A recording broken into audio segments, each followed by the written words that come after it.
Macmillan Audio presents The Silent Patient by Michaelides. Read for you by Louise Brealey and Jack Hawkins.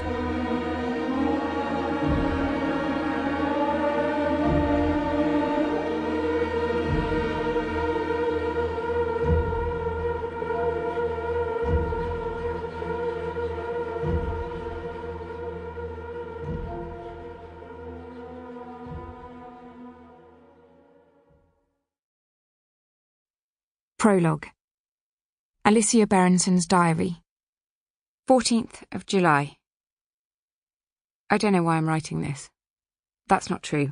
Maybe I do know and just don't want to admit it to myself. I don't even know what to call it, this thing I'm writing. It feels a little pretentious to call it a diary. It's not like I have anything to say. Anne Frank kept a diary, or Samuel Pepys, not someone like me. Calling it a journal sounds too academic somehow, as if I should write in it every day, and I don't want to. If it becomes a chore, I'll never keep it up. Maybe I'll call it nothing, an unnamed something that I occasionally write in. I like that better. Once you name something, it stops you seeing all of it, or why it matters. You focus on the word, which is just the tiniest part, really, the tip of an iceberg. I've never been that comfortable with words. I always think in pictures, express myself with images, so I'd never have started writing this if it weren't for Gabriel. I've been feeling depressed lately about a few things.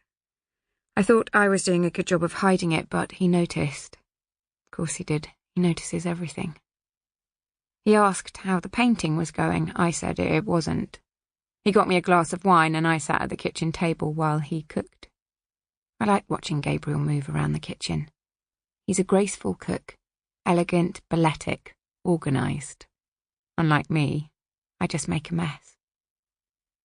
"Talk to me," he said. "There's nothing to say, I just get so stuck in my head sometimes I feel like I'm wading through mud." "Why don't you try writing things down, keeping some kind of record? That might help." "Yes, I suppose so. I'll try it." "Don't just say it, darling. Do it." "I will." He kept nagging me, but I did nothing about it. And then a few days later he presented me with this little book to write in.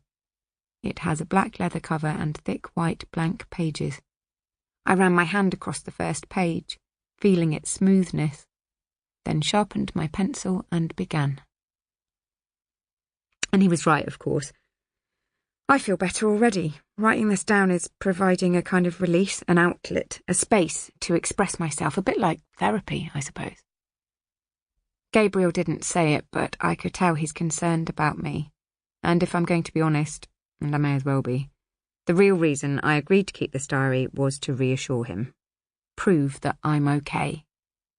I can't bear the thought of him worrying about me. I don't ever want to cause him any distress, or make him unhappy or cause him pain. I love Gabriel so much.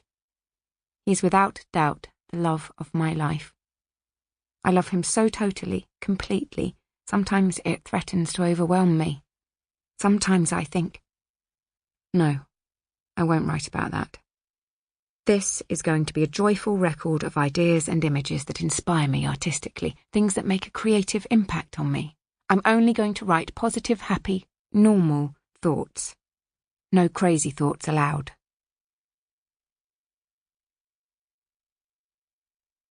Part 1. He that has eyes to see and ears to hear may convince himself that no mortal can keep a secret.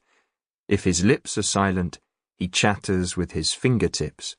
Betrayal oozes out of him at every pore.